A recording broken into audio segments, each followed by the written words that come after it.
On this week's episode, we are going to talk about how sometimes people with disabilities are exploited for other people's inspiration. Yikes.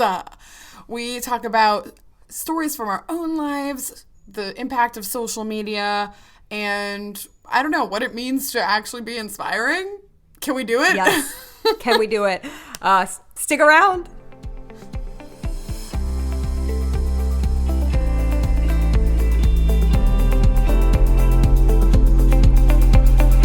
Hi, and welcome to Rare with Flair, The podcast where two 20-somethings with the same rare disease are living our best lives. I'm your host, Casey. And I'm your host, Cassandra. What's up, Case? What's up? Okay, I feel like usually in this cold open we talk about what we've done over the last 2 weeks, and I literally don't recall. Oh, I've done a lot of things. Wait, I've done a lot of things. How did I not remember? I went to see Mean Girls, the musical. Ooh. Really good. I had seen it before, but that was a lot of fun. And then I also traveled to Alabama for my cousin's wedding last weekend. How fun. And that was a lot of fun. And what have you been up to, my friend? Ooh, okay, let's see. Well, this is not at all exciting, but today I got a new air conditioner. Yes. It's the joys of home ownership, the joys of adulting, you know? I took a picture with it, though. I was really proud of my new friend. Well, I'm proud, too. I think you'll have a much more enjoyable summer now. My house is very chilly right now, and I literally had to turn it up to like 70-something because I was freezing. So I'm like, I'm glad it works. Yeah. No, that's good. I know, like, the road to having to buy a new one is a very painful and bad experience, but actually getting the new one is good. That's fun. Yeah. Well, and the other thing I did was that one of my good friends is starting her last year of vet school, so she had her white coating ceremony on Sunday, and that was really fun to be able to support her. It was great. Yes. And we always like share pics with each other, and we usually end up sharing some pics on Instagram on the off week of our podcast. So if you follow us on Insta, be on the lookout. And I think we talked about this at the end of our last episode, but I'm going to mention it here just in case people don't listen all the way to the end, because I know, sometimes you don't have time. But Spotify has added star ratings, and we have decided... You guys know, if you're OG listeners from the beginning, we said if we get to 100 ratings and reviews that I would do my dog voice, which is the voice I talk to my dog in. It's very remarkable, you guys. Wow, thank you. The pressure is on. But we decided to combine the Spotify and the Apple ratings. And so I think we're around like 85-ish at the moment. So we don't have that many more. So guys, rate if you want my dog voice. Yes. Well, and, if you rate on Apple... You can go and rate on Spotify. Double up, you guys. Oh, you can absolutely double up. You don't have to, I don't know if your preferred listening platform is, but you can just rate us everywhere if you'd like, if you want to be kind. Oh, that would be so nice. So, felt like I had to throw that out. I feel like the pressure is really on. Maybe I have to do a whole episode in the dog voice. Like, the whole time. Hey, maybe I'll do the whole cold open. Or no, I mean, the whole, not cold open, but the whole, opening segment of us talking. This, 5 minutes. Yeah, a whole 5 minutes. I don't know. It without, I don't know. I don't think I should commit to that. I don't know if I should commit to the whole time, but part of the time, maybe. That would be... memorable for sure. I'm just digging myself deeper into this whole, why am I doing this? We're really why am I doing this to myself? I'm so excited for people to hear it. So please go and give us a rating. And it makes our podcast look good. So hey, we love that. We would be so happy if we reached 100 reviews before our 2-year mark in July. Wow. Wow, 2-year mark in July. Yo, it's May. It's May. I mean, we don't have much time, but hey, that's a little challenge for everyone. Maybe. But yeah, so the episode today, a little serious, maybe, a little controversial, maybe. It's an interesting one, for sure. It's a juicy one. It's a juicy. So, there was an amazing disability advocate named Stella Young who has passed away, but I really highly recommend looking up Stella Young's work. And Stella Young coined the phrase inspiration porn. And, you know, this is a clean podcast. We are not talking about that kind of porn. No, not actual.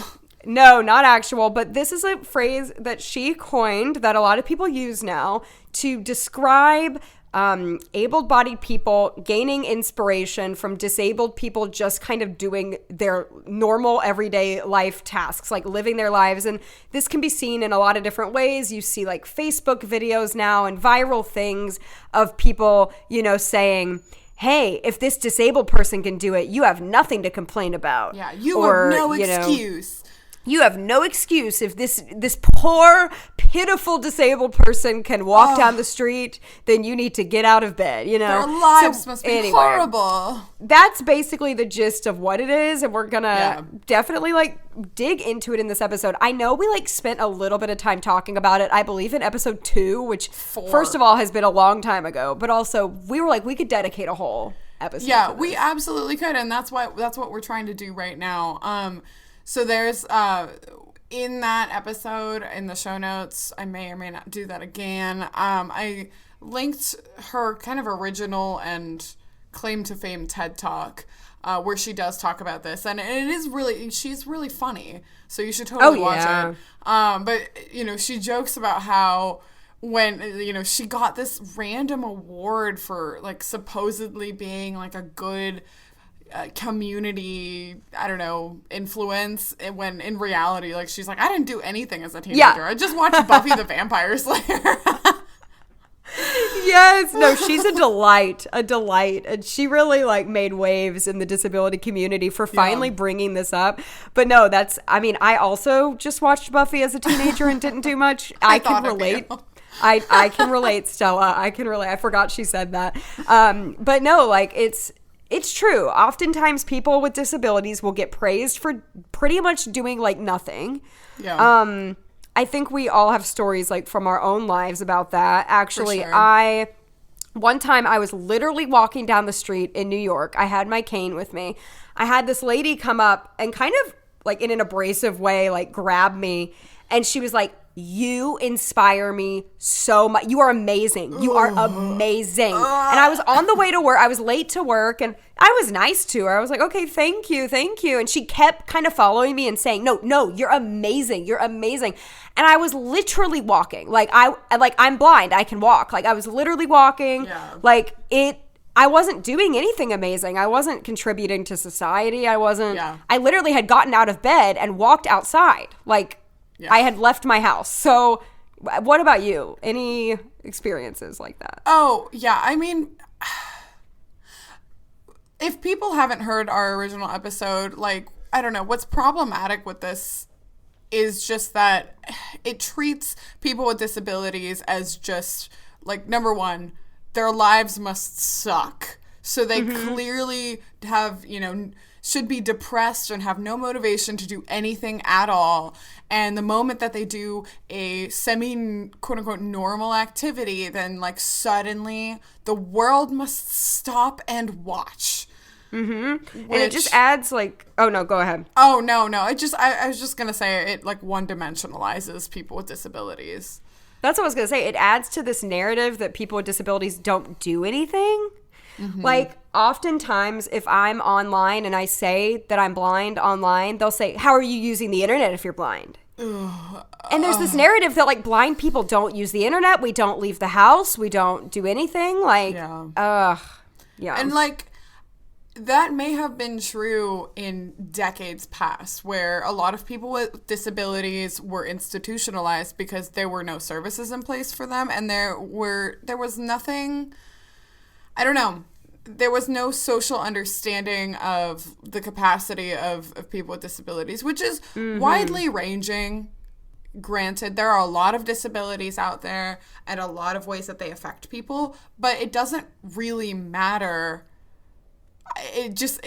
You can't just assume that people, because they are disabled and knowing nothing else about them, are just going to be like hermits at home.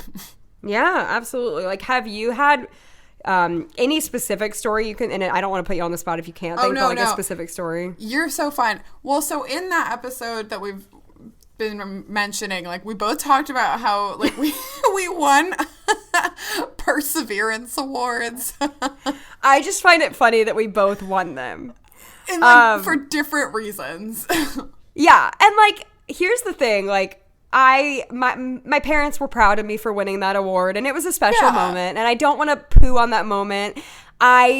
I think I did persevere, and I did overcome obstacles and whatnot.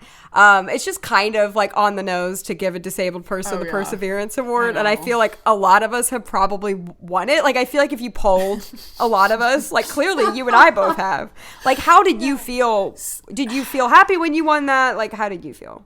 So I'll quickly retell the story, but I ran cross country from like 7th to 11th grade.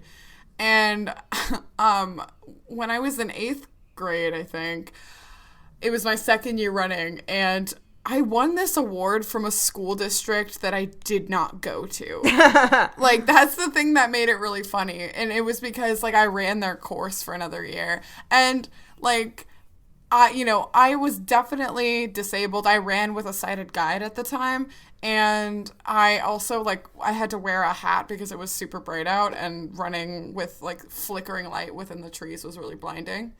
So, I definitely think they gave it to me because I was blind and running.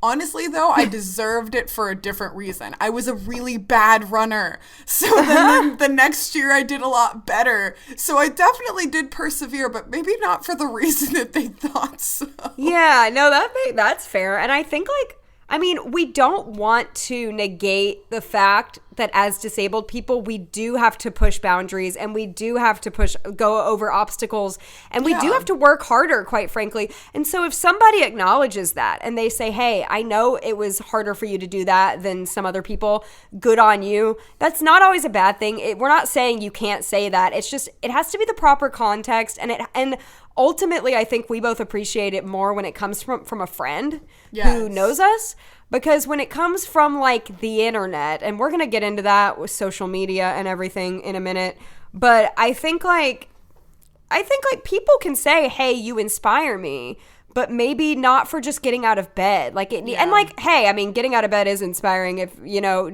depending on what people are dealing with, but, like, as a blind person who is a fully, like, functional, like, I have a life outside of being blind. I don't want you to just see me on the street and say, wow, you're outside. Like, that's inspirational. So, Thank you.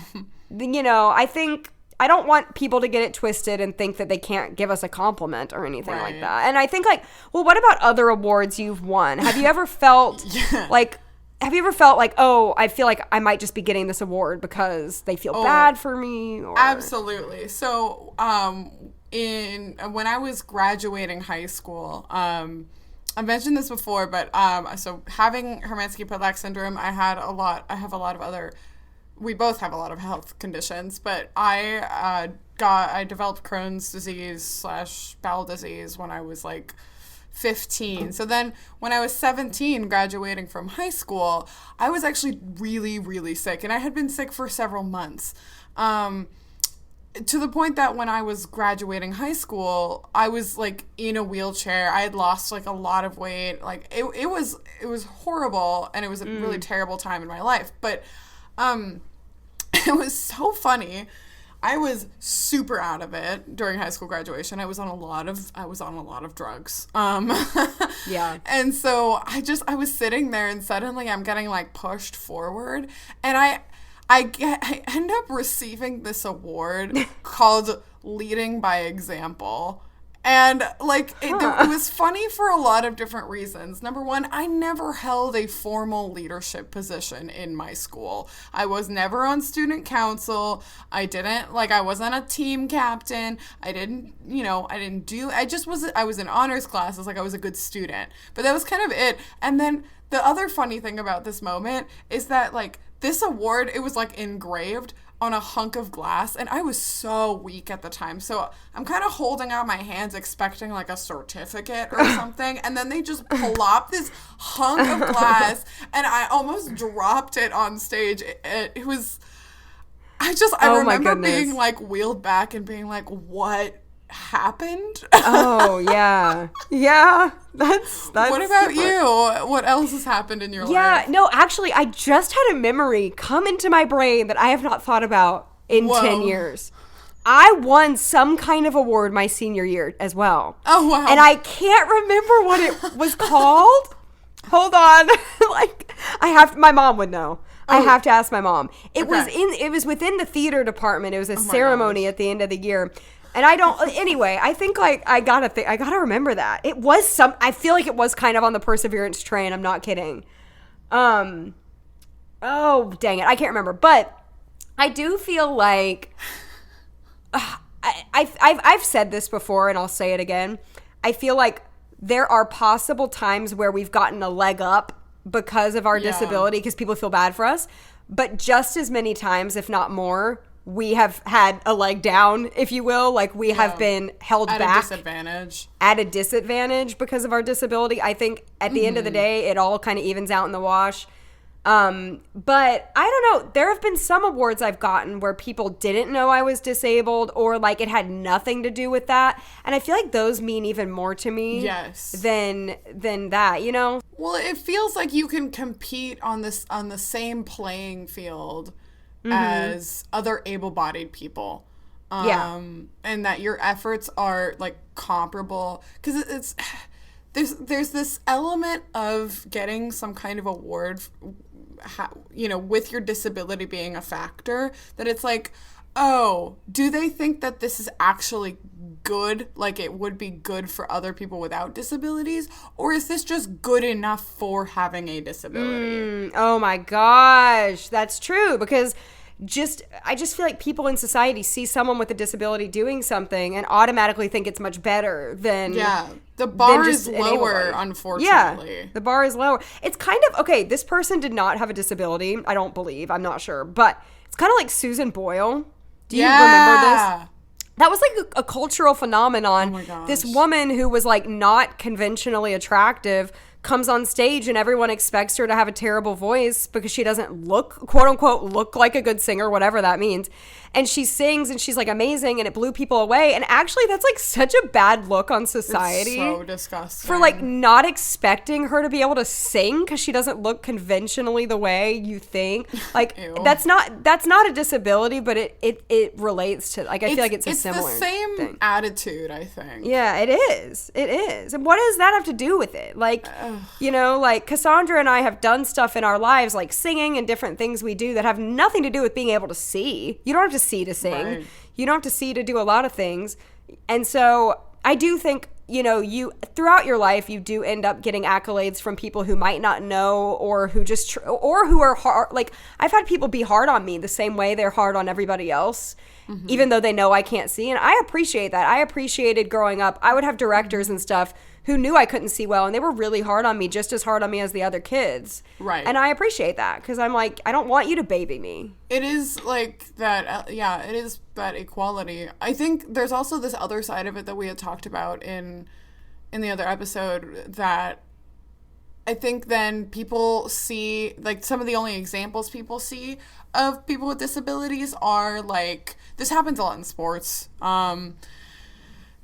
like people with disabilities that like can quote unquote overcome their challenges, and then when a person with a disability can't live up to that specific standard, then people think like, oh, you must, like, I don't know, you must not be trying hard enough. Oh gosh. Yeah, the standards are all messed up for people with disabilities. People and you don't really just know wish... what to expect from them, and so then like they either expect way too much or way too little. Yeah, sometimes they might expect too much, and like you said, in the opposite way. It's very strange. But let's talk a little bit about social media, shall we? Oh boy. Social media has made this whole thing. Yeah, it's made this whole thing worse.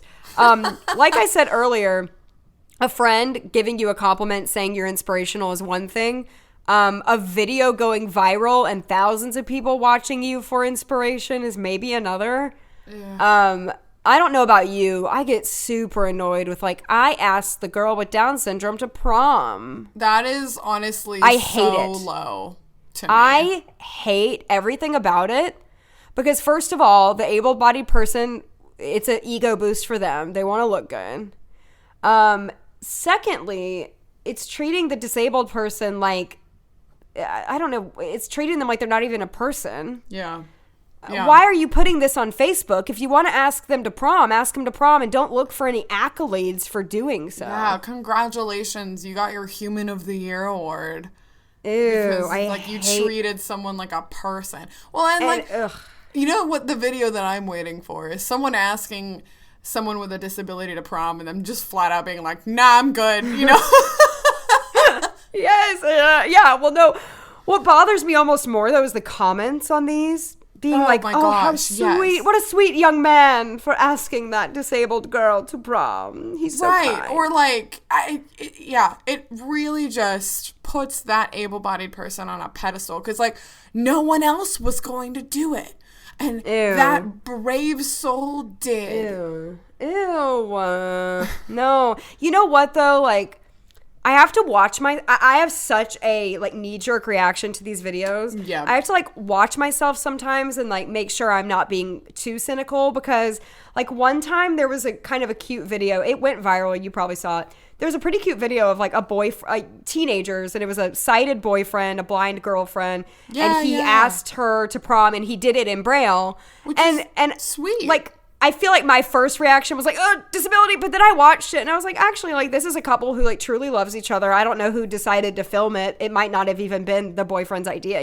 He might have just, someone was filming it, but I thought it was sweet. And I was okay, I'm able to watch disabled people doing things and it be sweet without me being but I feel like I have such a knee-jerk reaction because of other things. Well, and this happens all the time on usually if you'll watch any sort of news outlet, whether it's local news or national news, they like to end with a positive story. And a lot of times that positive story is oh, look at this disabled person doing a thing.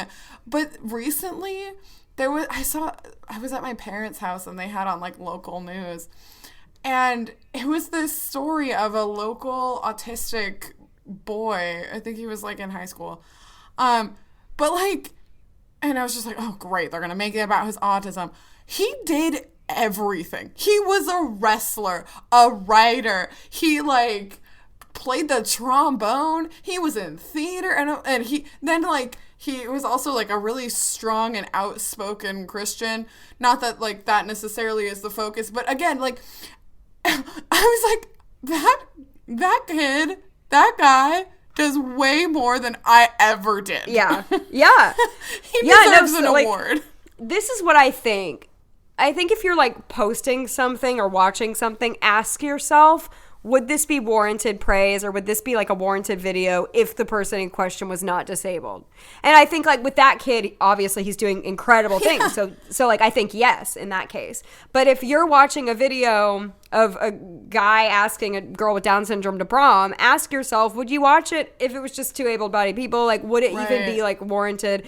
I don't know. I feel there is a fine line there. But no, if people are doing something that are actually worthy of praise, and they're actually doing awesome things, great. Highlight that. Well, and you should also ask yourself, what do you know about this disabled person besides that they're disabled? You know? Yeah. Do you know anything about them? Because in those prom videos, all you know is the fact that they're disabled. Every time you see a video of some person giving to just a disabled veteran, oh, good job, person. Oh, gosh. All you know is that this is a disabled veteran. Yeah. Well, I think in the circumstance of that boy on the news that you were talking about, I think mentioning that he's autistic in that news segment is actually fine because, in my opinion, because we do want to make, like you said, we want to make disability look humanized, and that's what we're doing with this podcast. So we want to show that he's doing all these cool things so that people might change their perspective on what autism is and vice versa, and so on and so forth. So if the girl getting asked to prom in the video, if you showed all her hobbies and her her as a person first, then maybe we could get past just seeing us as a prop or as like a, I don't know, you know? Right. Like, it's hard, and I understand. I don't know. I'm trying to. I am trying not to be too cynical about it, like you were saying, because it is hard. I know. But like, we just, we don't want to be taken advantage of. We want to be taken seriously, like people, but also to not to just completely ignore our disabilities either. Like, they are part of who we are. And anything we do is going to be framed with that anyway, just because, like, that's our lives. Well, we don't want to ignore it either, because I feel like that's part of advocacy. That's part of teaching people that disability is normal and okay. And that's what we're doing with this podcast. And I think, like, showing it, I think, like, in general, it's good to hear it from the disabled person themselves. Yes. I think if you're looking for education on disability and you want to learn more, go to the source. Go to the disabled people talking. There's us. There's a lot of other people online doing it. Yeah. I think, it's important. This is true for every marginalized group. If you want to learn more about them, why don't you go talk to them or learn from them directly? Yeah, at least try. Because I feel like if you're, like, reading it on the news, it's not always bad, but it's like, I'm just trying to think of a way to word it, because it's just, we want, like, disability in the media. We did a whole episode about it. Disability is not really shown in a positive light in the media. So it's not like we're saying don't ever share videos of disabled people. I'm not saying to push it under the rug. But, like, we're sharing the wrong kinds of videos, I think. Yes. If you're sharing a video to give an able-bodied person inspiration, think again. Like, we're not your inspiration. We are people. We're not here to inspire you. That's right. Like, we're not here to inspire you to get out of bed in the morning. Like I just hate the whole thing. Like, I saw this video of this guy, like, filming a girl using a wheelchair, and it was like, look at that. If she can do that, I can go make my dinner tonight or whatever. It's like, what? What are you talking about? That is like a person's life. Why would you put that online? Also, I don't know, there's so many problematic things, but especially with these videos that are just posted and uploaded online, a lot of them are unconsensual. Like, these people don't know they're being recorded. That's messed up that you would just record this person and then pander to them on the internet without their knowledge. Yes. And people have discovered these videos later on and been, like, really, like, hurt and offended, because it's like, no, this is my life. I didn't ask for this. I would be mortified if that was me. And people could have, and it's like, and in those situations when you're videoing someone without their consent, we are seeing your perspective, the able-bodied person. We're seeing your perspective through your eyes of how you think this person is a victim, and how you think, like, oh, that poor pitiful person, I need to do better at my life. If they're doing good at their life or whatever. But if you heard it from their perspective, the disabled person, they might not see themselves as a victim. They're probably, like, not even thinking about that at that. They're probably just trying to go shop at Walmart, for heaven's sake. And you're, like, making a PSA over here when they're literally just trying to go get their groceries. Like, we're just out there in public trying to live, people. We're not trying to be an inspiration. We're just trying to live. Like, we just want to have semi-normal lives, and if we have to educate people in the process, then okay, sure. And that's why we have this podcast. But still, like, you're exploiting them, and you're not seeing them as a human being. And I think people need to see disabled people as human beings first and foremost.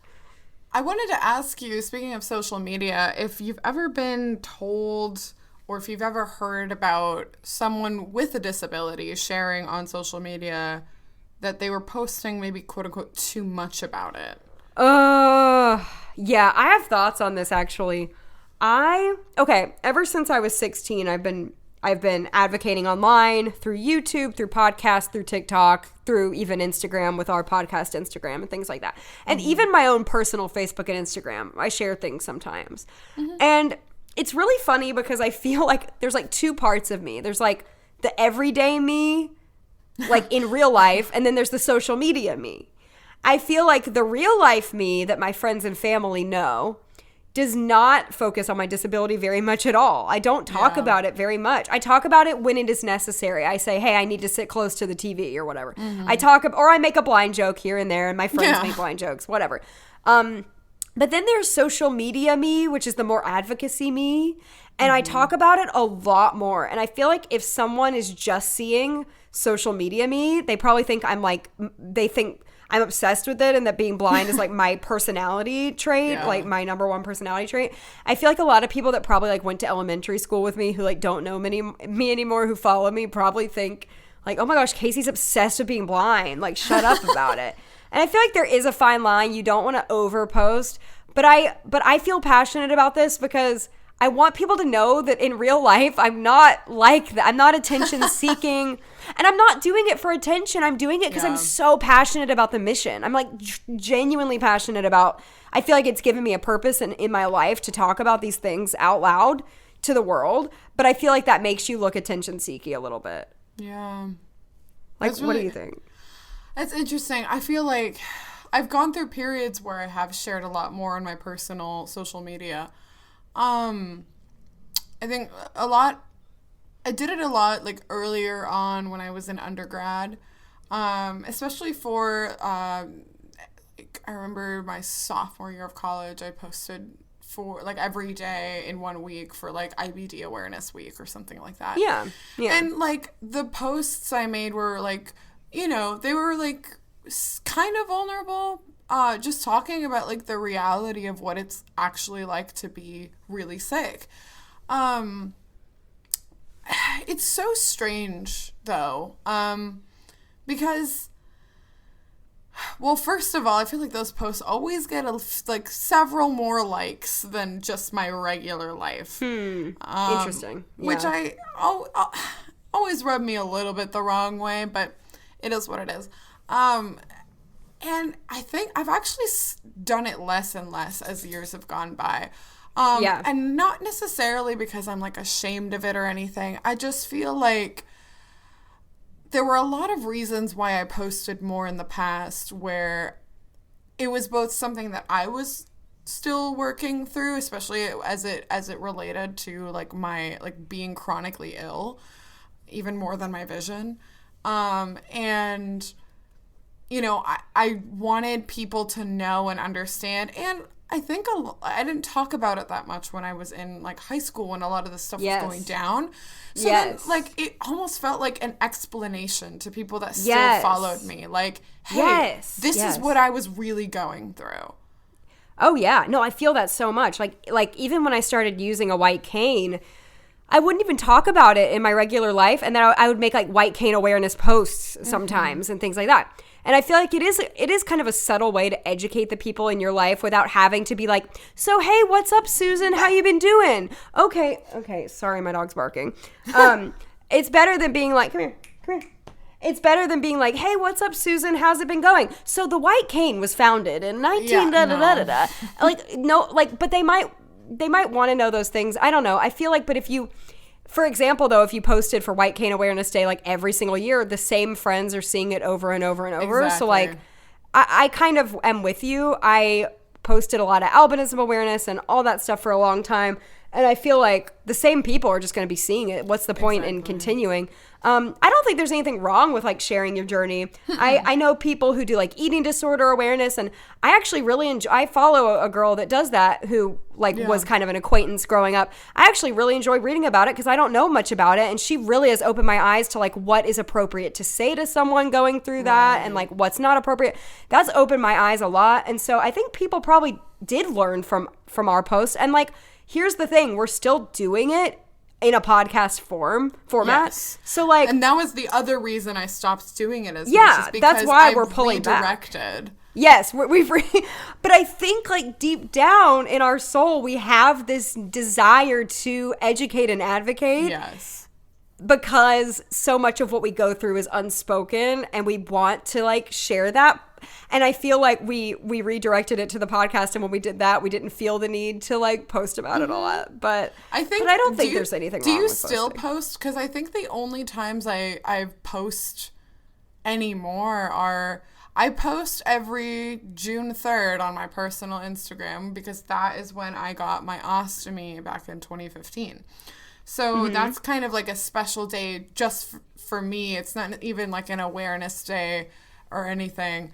I just share, I just like, honestly, just mostly post to be grateful for another year on this earth. I feel like it was a day that I was given my life back. And so I honor that as my rebirthday, and I post a picture with my ostomy bag in some capacity because that's not something that a lot of people see. I don't end up, it's usually under my clothes, and I don't wear low waistlines because it's uncomfortable, honestly, but like I don't wear like bikinis or anything, so you hardly ever see what my ostomy bag looks like on my body. So that's why I'll do that. But otherwise, like, I mean, sometimes I'll post for like HPS Awareness Day, but I haven't in the past couple of years, I don't think. Yeah, I don't, first of all, I'm not really on social media much in general anymore anyway. But I feel like if I ever want to post about HPS Awareness Day or things like that, I would just use the podcast Instagram page rather than my personal. But I think it's great that you post every day. I mean, every day. Wow. No. I think it's great that you post every year for Celeste. If you don't know, Celeste is her bag's name.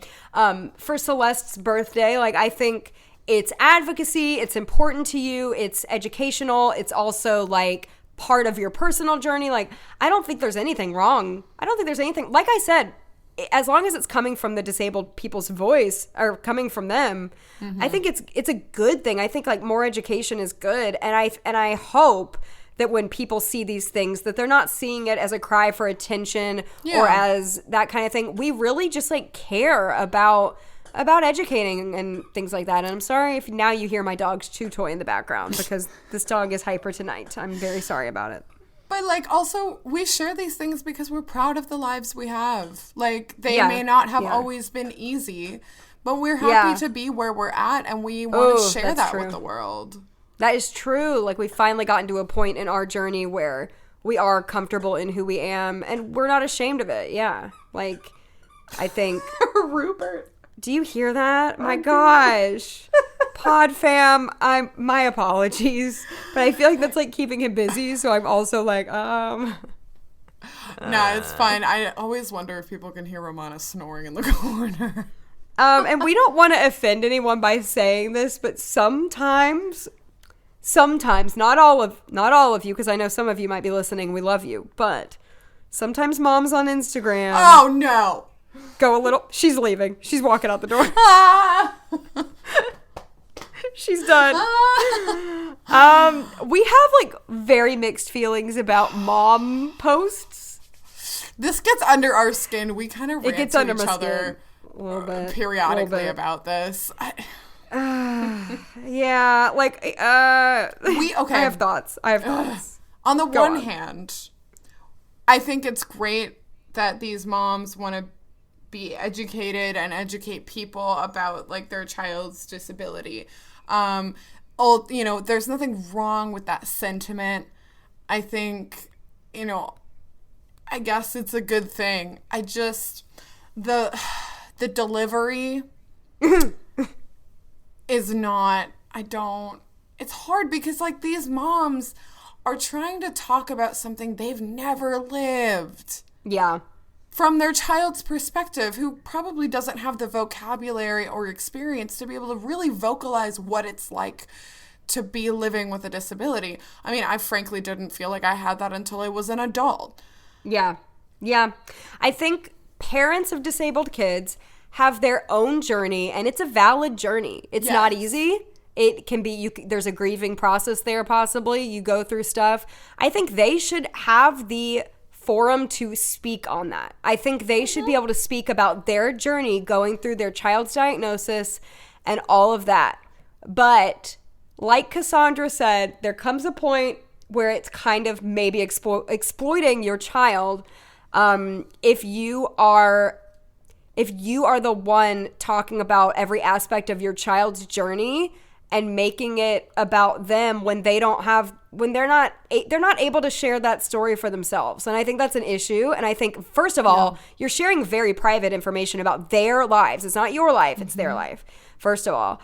And then secondly, like, what if they grow up and they want to advocate and talk about it, but it's like been shared, and it's just, I feel like if that child decides to share their story, that's one thing, but let it be their choice. Like, I don't like, you know, when people are, and I think like I really don't want people to think that I mean, I don't want you to think that I'm like saying that like you can't post about your kid's disability. No, like, and like, let's don't, say like, your hide kid it like away. no, don't hide it. Like shameful thing. No, not at all. Like, let's say your kid has albinism and you're a mom and you want to make a post about Albinism Awareness Day. I think that's great.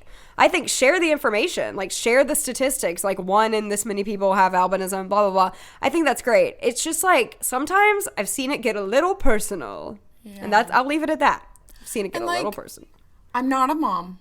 I don't have a kid. I don't know what it would be like to have a kid with a disability. And I myself am disabled, so I don't know what it would feel like to be an able-bodied person, to have a disabled child and not really be expecting that. It must be difficult, and I'm not trying to take away from that. And I don't think, you know, we're not trying to take away from that. But also, like, I'm going to try and say this in a respectful way. Please make sure you have the right facts. Oh, gosh, I've seen this. I've seen this. Like, I've seen this. So many moms will talk about their child's disability, but not actually have all the correct facts. Yeah, that's so true. I've seen this happen. I've seen people self-proclaimed advocates. And hey, we're not perfect. I'm sure in the past at some point I've said incorrect. I know I've said incorrect facts in the past. And that's something I try to, and that was, you know, hopefully back when I was really young. But, you know, something I try to work on every day. Nobody's perfect. But sometimes it'll be like really basic facts that are wrong. And it'll be, I don't know. Social media is a trip, man. It's so wild. It's added a lot. It's added a lot to this whole conversation. I feel like inspiration porn was kind of a thing before social media, but now with social media, it's just like out of control. It's exploded.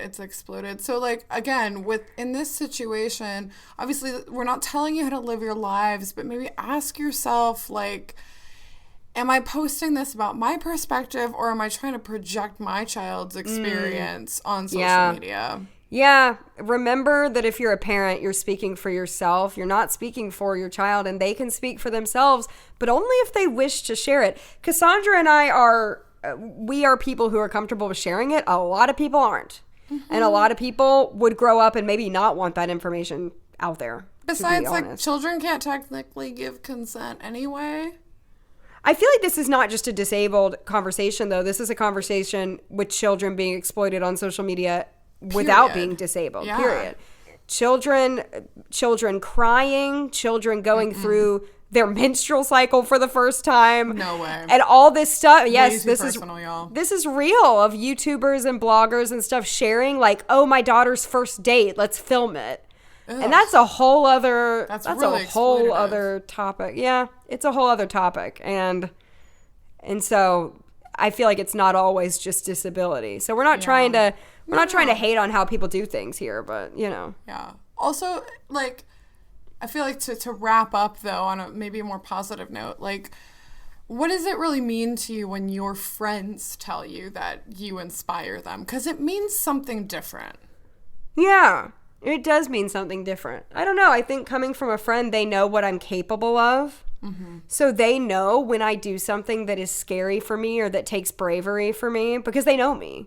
Yeah. And even if it does kind of have to do with my vision, they know what I'm capable of. And so they know if what I did was worthy of being inspirational. Right. Well, and I feel like they know you outside of just the context of your disability, right? Like, they know you as a friend.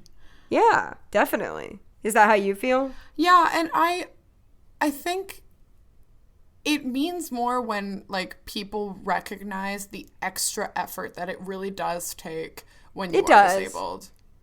Oh, it does. When people say, like, hey, I know, like a close friend says, hey, like, I know that wasn't easy for you, and I'm proud of you for putting yourself out there and trying anyway, even though it's hard for you to see the thing you were doing or whatever. Like, that, I really do appreciate that validation, because sometimes people see us as so normal that they don't realize how much effort our daily lives have to, you know, the effort we have to put in. So, like, actually recognizing that is really nice. And I feel like we're almost like contradicting ourselves by saying that. I know. But like, it is because they know us. That's why. Yeah.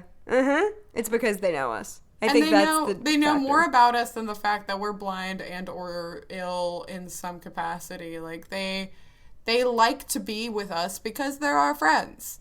They're not just some random person. We talk about literally any other thing besides our various disabilities. So, if and when they decide to talk about it, like, yeah, that is more meaningful. I completely agree. But thanks for this episode, but we have again.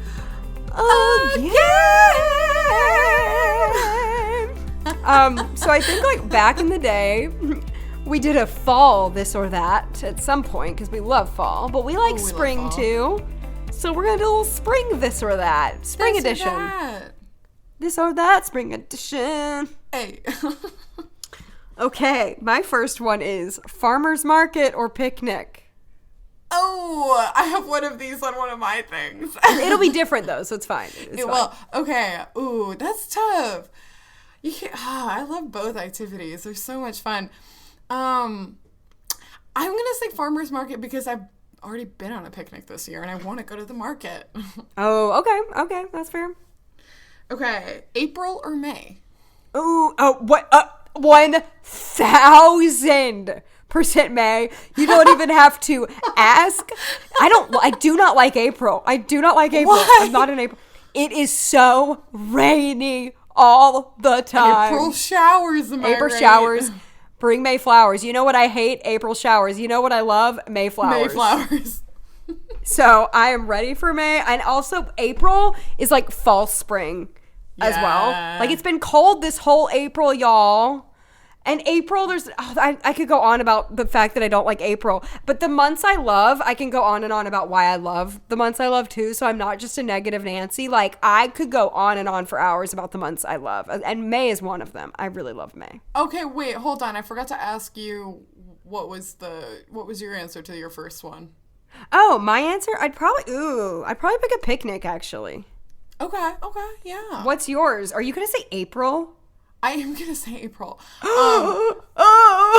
Okay. I understand the weather is very unpredictable in April, but there are less bugs. And I like know. That. You're right. I also like the anticipation of like more spring. I always love like the build up for something. Like I love the Christmas season.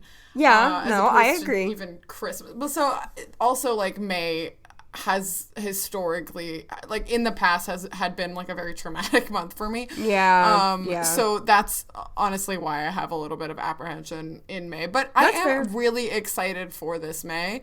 Yes. It's already started out like really beautifully. I'm looking forward to it. Good. And the Mayflowers. Of course. Your turn. Oh, I'm next. I'm so sorry. Beach or lake? Oh. Okay. Haven't been to a lake in a while, so I'm trying to think. I'm gonna say beach because it's not as busy or hot as it usually is, like in July, August. Okay. And because the sun sets a little bit earlier than it will later in June, as the days start to get even longer, you do get some really nice sunsets. Yes. I think I would say beach too. I just love the beach. I love the beach air and the smell and everything about it. But I like the lake. I like kayaking and I love water. I'm a water girl, so I like either one. Okay, indoor plants or outdoor plants? I have a plant-related one, too. I'm going to say indoor for now because I haven't really started on my outdoor plants yet. And my dad and I are supposed to go, and he's sick. Aww. So we're hoping he feels better soon. What are your goals for your outdoor plants, though? I don't even know. My dad's going to help me, though. I think my dad has ideas. Ooh, yeah. That's going to be fun. We're gonna do a little, possibly, we'll talk more about this in future episodes if you can. So. Yes. Okay, what about you? Indoor, outdoor? I love both. I feel like I have a harder time maintaining my outdoor plants as long as they're like not drought tolerant. So like I recently bought like 3 plants that are kind of meant to be outdoors, and I haven't planted them outside yet. Some of them are supposed to be like shade perennials, and then one of them is, I think, just supposed to be outside, but the weather's been intermittent, so I haven't done it yet. Yeah, and they're not doing great. yes, I have one that's meant to be outdoors, and I'm worried about her because it's been too cold. It's been chilly, so I'm trying to stick them outside during the daytime. Me too. I've been doing that and bringing them back in at night. Oh, it's such a pain. It's helping. I know. Me neither. I'm worried. I'm concerned. Okay. My last one is plant shopping or summer or spring photo shoot. Like, you go with your friends and do a Instagram photo shoot or whatever. Ew, I haven't done that in a while. I do love plant shopping, though. I went with these. I mentioned this on another episode. Plant shopping. Going with my mom was just such a blast. We were just like, I like this one and this one and this one, and I'd like to get this one in the future, and just like it was fun. Yeah. I feel like plant shopping for me too. Okay. My last one is picnic or patio, like restaurant patio. Oh, picnic. I love a picnic. Yeah, it's so nice. Patios are nice, though. I do miss them in the winter. I am excited for patio season to come back. Sometimes it's a little sunny, but I guess a picnic is too. Yeah, but like sometimes they've got umbrellas on the tables, or you can find a shady tree. That's true. Yeah, that's true. I know. All right. I love a picnic, but thanks for coming to this episode. Thank you, everyone, for listening. We appreciate ratings. it. Give us that rating. Follow us on the socials. We love you. We'll see you in 2 weeks. Bye.